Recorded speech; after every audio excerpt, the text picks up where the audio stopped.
2078 साल चैत 9 गते बुधबार 23/3/2022 को महावाक्य मुरलीको सार मिठे बच्चे कुनै पनि कर्म विकर्म नबनोस्, कुनै पनि कर्म विकर्म नबनोस्, यसको पूरा सम्हाल गर्नुपर्छ, यसको पूरा सम्हाल गर्नुपर्छ। कदम कदममा बाबाको श्रीमत लिएर कर्म गर, कदम कदममा बाबाको श्रीमत लिएर कर्म गर। मिठे बच्चे कुनै पनि कर्म विकर्म नबनोस्, यसको पूरा सम्हाल गर्नुपर्छ। कदम कदममा बाबाको श्रीमत लिएर कर्म गर। प्रश्न, विकर्मबाट को बच्न सक्छ? विकर्मबाट को बच्न सक्छ? बाबाको सहायता, बाबाको सहायता कसलाई मिल्छ?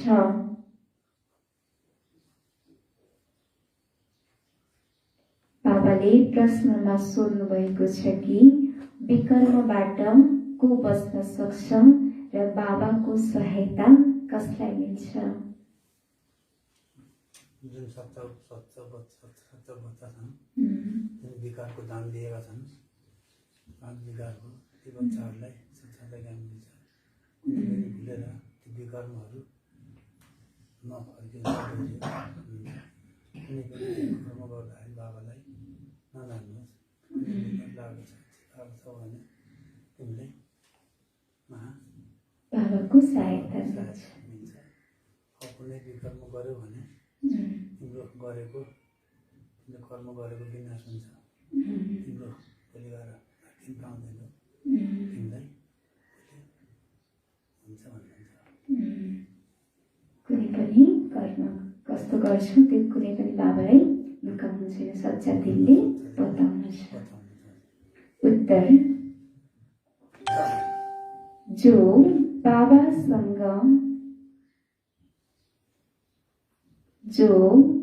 बाबासँग सदा सच्चा रहन्छन्,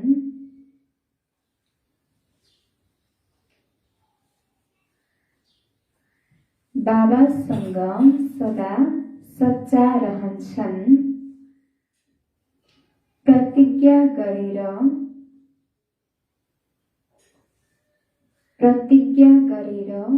विकारहरूलाई दान दिएर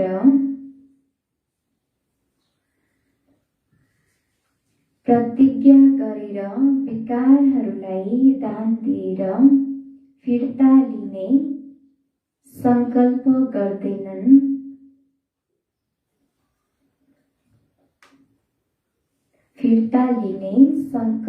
गर्दैनन्, उनीहरू विकर्मबाट बच्छन्।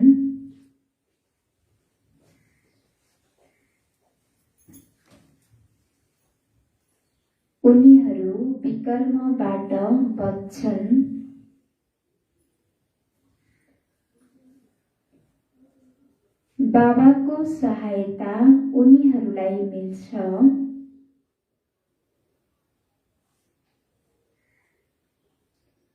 बाबाको सहायता उनीहरूलाई मिल्छ। जसले कर्म विकर्म बन्नुभन्दा अगाडि बाबाको सहायता उनीहरूलाई मिल्छ। जसले कर्म विकर्म बन्नुभन्दा अगाडि सल्लाह लिन्छन्।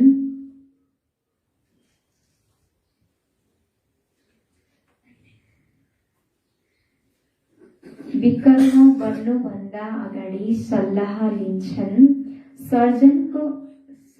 साकारलाई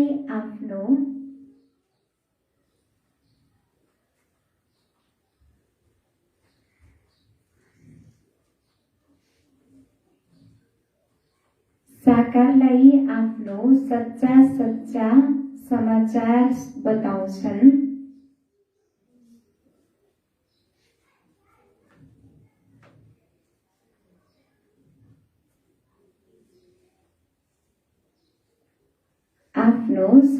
सच्चा समाचार बताउँछन्।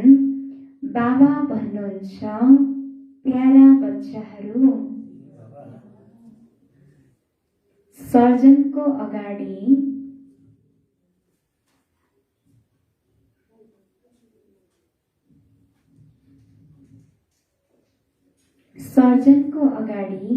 कहिल्यै आफ्नो बिमारी नलुकाऊ।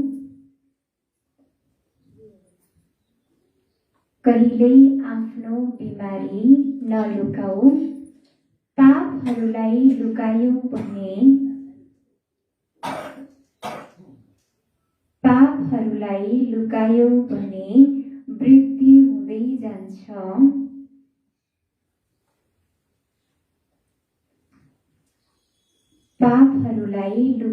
भने वृद्धि हुँदै जान्छ। पद पनि भ्रष्ट हुन्छ।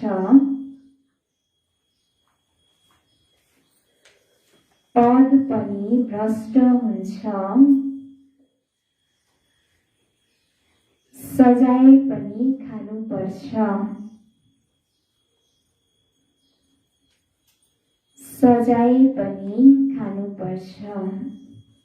बाबाले प्रश्नमा सोध्नुभएको छ कि विकर्मबाट को बच्न सक्छ र बाबाको सहायता कसलाई मिल्छ भनेर।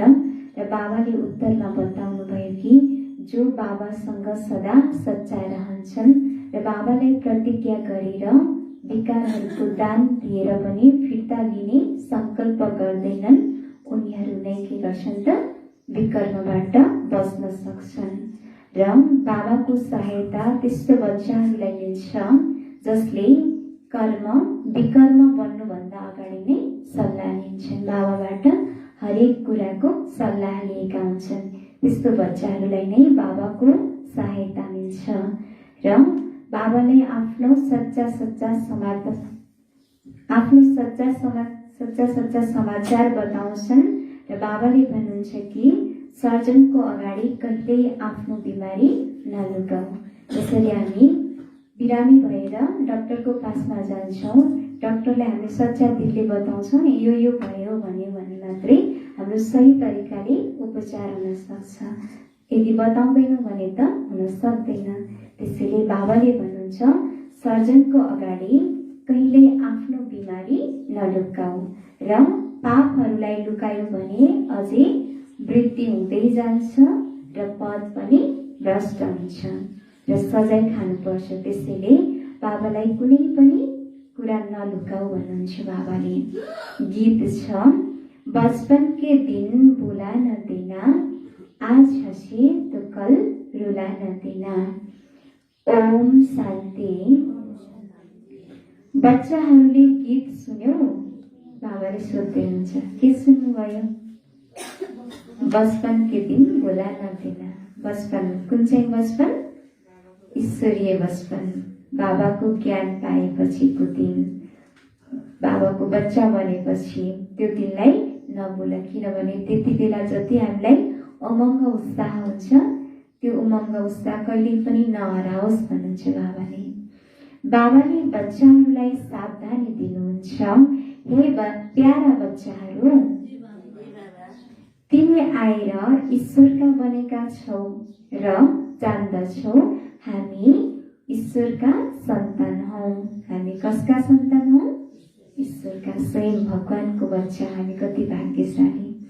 सारा दुनियाँले मान्दछ उहाँ परमेश्वर पिता हुनुहुन्छ। पिता अर्थात् हामी उहाँका सन्तान ठहरियौं। परमपिता त बच्चाहरूले नै भन्छन्, तिमी लौकिक पिताका बच्चा त हौ, अहिले पारलौकिक पिताका बनेका छौ किन? बेहदका पितासँग बेहद सुखको वर्षा लिनको लागि बाबाले भन्नुहुन्छ कि तिमी बच्चाहरू लौकिक पिताको बच्चा त बनेका छौ र फेरि पनि अहिले तिमी पारलौकिक पिताको पनि बच्चा बनेका छौ। किन बन्यौ भनेर सोध्नुहुन्छ। किनभने बेहदको पितासँग हामीले बेहद सुखको वर्षा लिनु छ, त्यसैले हामी बाबाको बच्चा बन्यौं। बाबा हुनुहुन्छ नि स्वर्गका रचयिता। स्वर्गमा अवश्य देवताहरूको बादशाही हुन्छ। यो जानेर तिमी बच्चा बनेका हौ। राजाका यदि बच्चा भएनन् भने गोद लिन्छन् धनवानको। कहिले गरिबको गोद लिँदैनन्। केही लाभ हुन्छ त्यसैले त गोद लिन्छन्। तिमीले पनि अहिले जान्दछौ हामी ईश्वरका बनेका छौं। उहाँद्वारा स्वर्गको बादशाही मिल्छ। त्यसैले यस्ता बाबालाई कहिल्यै बोल्नु हुँदैन। उहाँको मतमा चल्नुपर्छ। रावणको मतमा त विकर्म गरिरहन्छन्। यी 5 विकारहरूको अधीन हुनु छैन। हेर, कहीँ यदि धोका हुन्छ भने तुरुन्तै बाबासँग मत लिनुपर्छ। कर्म विकर्म भन्नुभन्दा पहिले सोध्नुपर्छ, बाबा मैले यो गर्न सक्छु? अनि सम्झाइन्छ, कहिले पनि देह अभिमानमा नआऊ।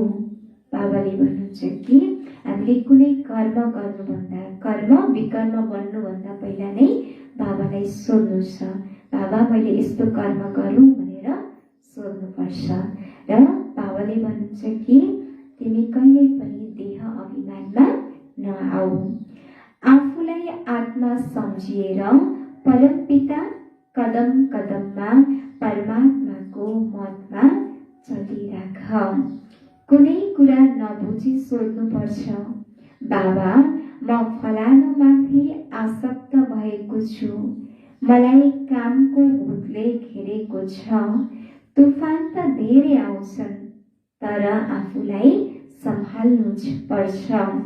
नालीमा गिर्नु अर्थात् बेहदका बाबालाई बोलेर कालो मुख बनाउनु हो।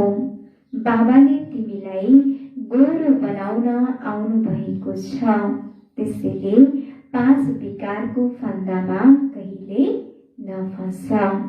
फस्छौ तब जब देह अभिमानमा आउँछौ। बाबाले भन्नुहुन्छ कि 5 विकारको फन्दामा कहिले पनि नफस। र त्यो विकारको फन्दामा कहिले फसिन्छ त? जब हामीमा देह अभिमान आउँछ। देह अभिमानको कारणले गर्दा नै विकर्महरू हुन थाल्छ। त्यसैले बाबाले भन्नुहुन्छ कि देही अभिमानी बन। देही अभिमानी भयो भने बाबाको डर हुन्छ। विकारमा जानाले त ठुलो विकर्म बन्छ, किनकि तिमीले विकारहरूको दान दिएका छौ। यदि दान दिएर फिर्ता लियौ भने हाल त्यस्तो हुन्छ। जस्तै हरिश्चन्द्रको उदाहरण छ। यहाँ पैसाको त कुनै कुरा छैन। यहाँ त छ 5 विकारहरूको दान। यहाँ कुनै पैसाको दान गर्नुपर्ने आवश्यकता छैन। यहाँ त के भन्नुहुन्छ बाबाले? तिमीले आफूमा भएको 5 विकारहरूको दान, तिम्रोमा भएको अवगुणहरूको दान मलाई देऊ भन्नुहुन्छ। तिमीसँग जुन काँडा छन् तिनलाई दानमा देऊ, फेरि कहिल्यै काममा नल्याऊ। यदि फिर्ता लिनु छ भने बताउनु पर्छ। नबताउनाले पाप वृद्धि हुँदै जान्छ। फेरि विकारमा गइरहन्छौ। बताउनाले सहायता मिल्छ। हामी शिव बाबाका बच्चा हौं। बाबासँग प्रतिज्ञा गरेका छौं, कहिल्यै हार खाँदैनौ। यो हो 5 विकार रूपी दुश्मनलाई जित्ने बक्सिङ। बाबाको यादद्वारा नै हामीले 5 विकार रूपी दुश्मनलाई जित्न सक्छौं। जित्नेको बक्सिङ खेलिरहेका छौं अहिले। यसमा कहिल्यै हार्दैनौ। यदि गिर्यौ भने शिव बाबाले तुरुन्त थाहा पाउनुहुन्छ। फेरि आदेश मिलेको छ, साकारलाई लेख्ने। लेख्दैनौ भने विकर्म बढ्दै जान्छ र 100 गुणा सजाय खानुपर्छ। बाबालाई बताउनाले आधा माफ हुन्छ। यस्ता धेरै बच्चाहरू छन् जसले लाज मानेर समाचार दिँदैनन्। जस्तै कुनै गन्दा बिमारी छ भने सर्जनलाई बताउन लाज मान्छन्। सर्जनले के भन्लान्? फेरि परिणाम के निस्कन्छ? बिमारी बढ्दै जान्छ। बाबा सम्झाउनुहुन्छ, प्यारा बच्चाहरू, कुनै पनि पाप भएमा नलुकाऊ, नत्र बिल्कुलै पदभ्रष्ट हुन्छौ र कल्प कल्पान्तर यस्तै नै भ्रष्ट पद मिल्छ। बाबाले भन्नुहुन्छ कि कुनै पनि पाप भएमा नलुकाऊ। सच्चा दिलले बाबालाई बताउनुहुन्छ। यदि बताउँदैनौ भने फेरि हाम्रो पद पनि भ्रष्ट हुन्छ र कल्प कल्पान्तर सधैँ हामीलाई भ्रष्ट पद मिल्छ। त्यसैले सच्चा दिलले बाबालाई सबै कुरा बताउनु छ। फेरि ज्ञान त लिन सक्दैनौ। सोध्छन्, बाबा उसको के गति हुन्छ? उसले धेरै सजाय खान्छ। अन्तिम विनाशको समयमा सजायहरूको हिसाब किताब चुक्ता हुन्छ नि। जस्तै काशी कलवट खान्छन्। यथार्थमा शिवमाथि बलि तिमी अहिले चढ्छौ। शिवको बन्छौ वर्षा लिनको लागि। जसरी बनारसको काशीमा देखाइएको छ कि त्यहाँ काशी कलवट खान्छन्। भगवानसँग के गर्छन् त? बलिहार जान्ने भनेर आफ्नै जीवको हत्या गरेका हुन्छन्। र बाबाले भन्नुहुन्छ कि सच्चा बलिहार जानु भनेको त एक बाबाको श्रीमत अनुसार चल्नु हो र अन्तिम विनाशको समयमा सजायहरूको हिसाब किताब हुन्छ, चुक्ता हुन्छ भन्नुहुन्छ बाबाले। शिवको बन्छौ वर्षा लिनको लागि बाँकी त्यो जुन काशी कलवट खान्छन् त्यो त घात गर्नु हो। तर नवदा भक्तिले बलि चढ्छन् भने जुन पानमा आएर कहिल्यै पनि विकारहरूको जालमा फस्नु हुँदैन। कहिल्यै पनि विकारहरूको जालमा फस्नु हुँदैन।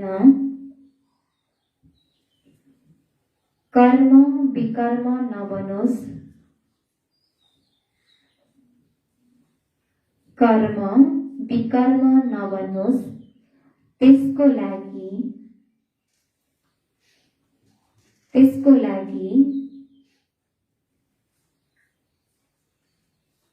कर्म गर्नुभन्दा पहिले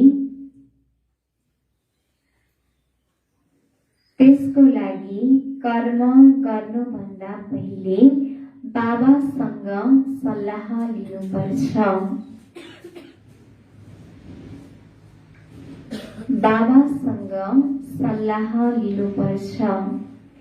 देह अभिमानमा आएर कहिल्यै पनि विकारहरूको जालमा फस्नु हुँदैन।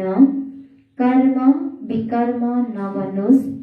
त्यसको लागि कर्म गर्नुभन्दा पहिले बाबासँग सल्लाह लिनुपर्छ। दोस्रो नम्बर, मम्मा बाबालाई अनुसरण गर्नु छ। मम्मा बाबालाई अनुसरण गर्नु छ। उच्च पद लिनको लागि उच्च पद लिनको लागि सम्पूर्ण पावन अवश्य बन्नुपर्छ। उच्च पद लिनको लागि सम्पूर्ण पावन अवश्य बन्नुपर्छ। मम्मा बाबालाई अनुसरण गर्नु छ। उच्च पद लिनको लागि सम्पूर्ण पावन अवश्य बन्नुपर्छ। वरदान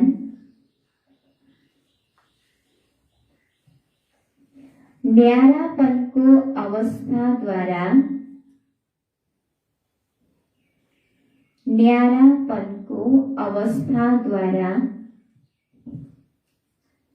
पास विथ ऑनर को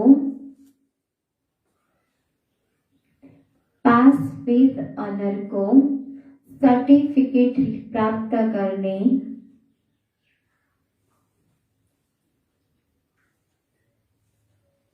न्यारापनको अवस्थाद्वारा पास विथ ऑनर को सर्टिफिकेट प्राप्त गर्ने अशरीरी भव।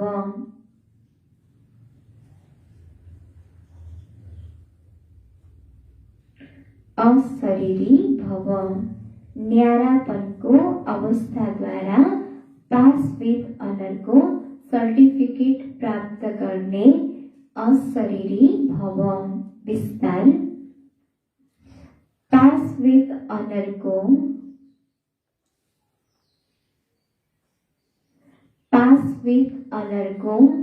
सर्टिफिकेट प्राप्त गर्नको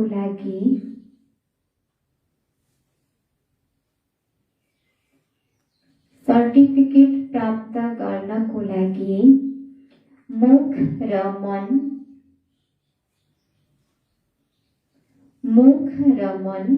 दुवैको आवाज भन्दा पर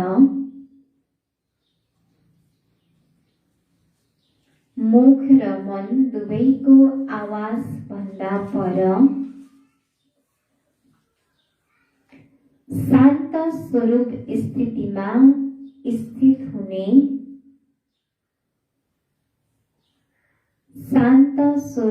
स्थितिमा स्थित हुने अभ्यास चाहिन्छ।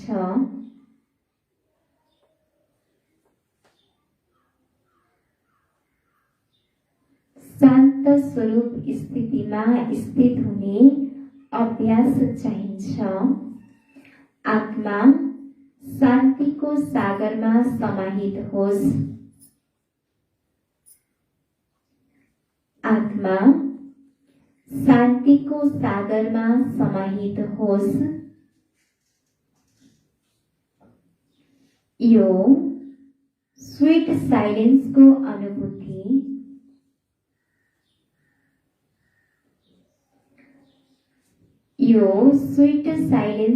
अनुभूति धेरै प्रिय लाग्छ।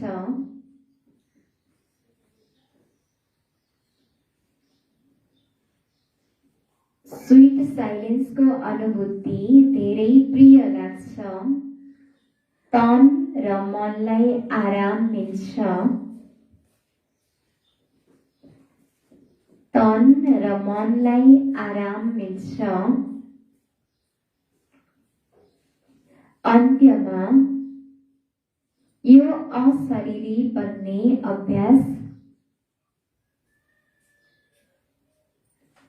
अन्त्यमा यो अशरीरी बन्ने अभ्यास नै काममा आउँछ।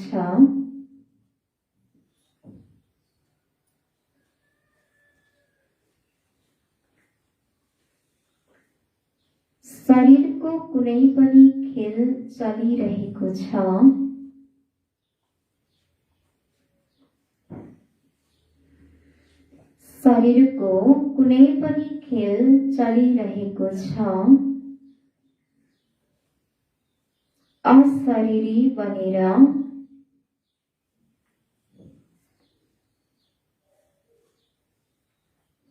अशरीरी बनेर आत्माले साक्षी भएर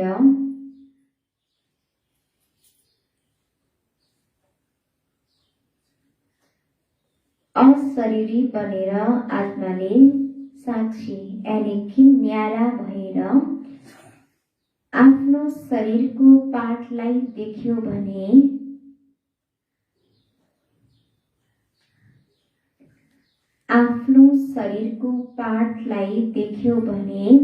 यस्तो अवस्थाले नै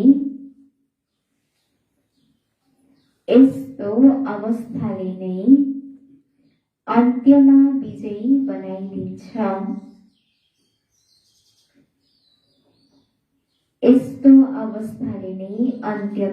विजयी बनाइदिन्छ। फेरि सुनौ विस्तार। पास विथ अनरको सर्टिफिकेट प्राप्त गर्नको लागि मुख र मन दुवैको आवाज भन्दा पर शान्त स्वरूप स्थितिमा स्थित हुने अभ्यास चाहिन्छ।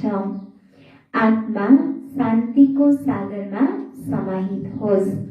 यो स्वीट साइलेन्सको अनुभूति धेरै प्रिय लाग्छ। तन र मनलाई आराम मिल्छ। अन्त्यमा यो अशरीरी बन्ने अभ्यास नै काममा आउँछ। शरीरको कुनै पनि खेल चलिरहेको छ। अशरीरी बनेर आत्माले साक्षी यानि कि न्यारा भएर आफ्नो शरीरको पाठलाई देख्यो भने यस्तो अवस्थाले नै अन्त्यमा विजयी बनाइदिन्छ। स्लोगन। सर्वगुण र सर्वशक्तिहरूको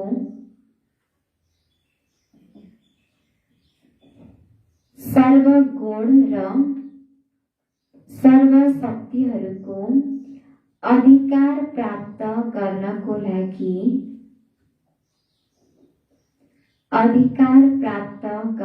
लागि आज्ञाकारी बन।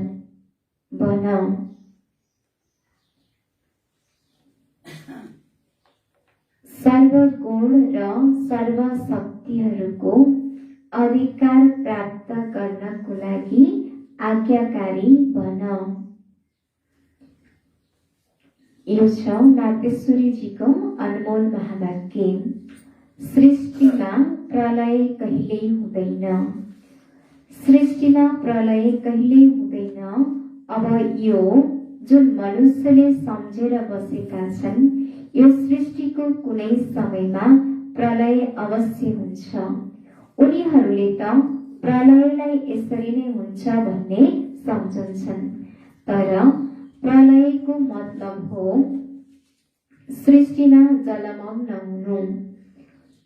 नयाँ सृष्टिको स्थापना हुन्छ जुन नयाँ सृष्टिको सुरुवात देखाउँछन्। कसरी सृष्टिको आदिमा श्री कृष्ण देवता पिपलको पातमा औँला चुस्दै सृष्टिमा आउनुहुन्छ। फेरि यसरी नै सृष्टिको उत्पत्ति सुरु हुन्छ। तर यो विवेक चलाउनु पर्ने कुरा हो। हामीले प्रलयको अर्थ जलमग्न हुनु हो भन्छौं भने यसको मतलब हो सृष्टिमा एउटा पनि रहँदैन। मनुष्यले यो जान्दैनन् प्रलयको मतलब के हो। प्रलयको यथार्थ मतलब हो सृष्टिमा जुन यति अपवित्रता भएको हुनाले सृष्टि नै दुखी भएको छ। त्यस अपवित्रताको मतलब हो त्यस अपवित्रताको प्रलय हुन्छ र सृष्टि पवित्र बन्छ। अर्थात् तमोगुणी सृष्टि परिवर्तन भएर सत्वगुणी सृष्टि बन्छ। त्यसैले यसको मतलब हो सृष्टि प्रलय हुँदैन। तर सृष्टिमा आसुरी अवगुणहरूको प्रलय हुन्छ। तर कुनै मनुष्यको प्रलय हुँदैन। यदि सृष्टि प्रलय हुने हो भने फेरि गीतामा भगवानले जुन कुरा भन्नुभएको छ सृष्टि अनादिदेखि चल्दै आउँछ। त्यसो हो भने के यो भगवानुवासलाई झुटो सम्झने? बाँकी यति त अवश्य हो पुरानो दुनिया अर्थात् तमोगुणी सृष्टिको विनाश भएर फेरि सत्वगुणी दुनियाँको स्थापना हुन्छ। त्यसैले विनाश र स्थापनाको कार्य दुवै सँगसँगै चल्दै आउँछ। यस्तो भनिँदैन सृष्टि प्रलय हुन्छ, बरु यसै सृष्टिमा स्वर्ग र नर्कको स्थापना हुन्छ। तर स्वर्ग हुँदा नर्क हुँदैन र नर्क हुँदा स्वर्ग हुँदैन। स्वर्ग भन्छन् जहाँ पवित्र देवी देवताहरूको निवास स्थान हुन्छ र मृत्युलोक जहाँ अपवित्र मनुष्य आत्माहरूको निवास स्थान भनिन्छ। मानव अपवित्रताको प्रलय हुन्छ। अच्छा, आजको सार, मिठी बच्चे, कुनै पनि कर्म विकर्म नबनोस्, यसको पूरा सम्हाल गर्नुपर्छ। कदम कदममा बाबाको श्रीमत लिएर कर्म गर। प्रश्न, विकर्मबाट को बच्न सक्छ? बाबाको सहायता कसलाई मिल्छ? उत्तर, जो बाबासँग सदा सच्चा रहन्छन्, प्रतिज्ञा गरेर विकारहरूलाई दान दिएर फिर्ता लिने संकल्प गर्दैनन्, उनीहरू विकर्मबाट बच्छन्। बाबाको सहायता उनीहरूलाई मिल्छ जसले कर्म विकर्म बन्नुभन्दा अगाडि सल्लाह लिन्छन्, साकारलाई आफ्नो सच्चा सच्चा समाचार बताउँछन्। बाबा भन्नुहुन्छ, प्यारा बच्चाहरू, सर्जनको अगाडि कहिल्यै आफ्नो बिमारी नलुकाऊ। पापहरूलाई लुकायौ भने वृद्धि हुँदै जान्छ, पद पनि भ्रष्ट हुन्छ, सजाय पनि खानुपर्छ। गीतमा के थियो? बचपन के दिन भुला न देना, आज हंसी तो कल रुला न देना। ओम शांति।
याद रहूं।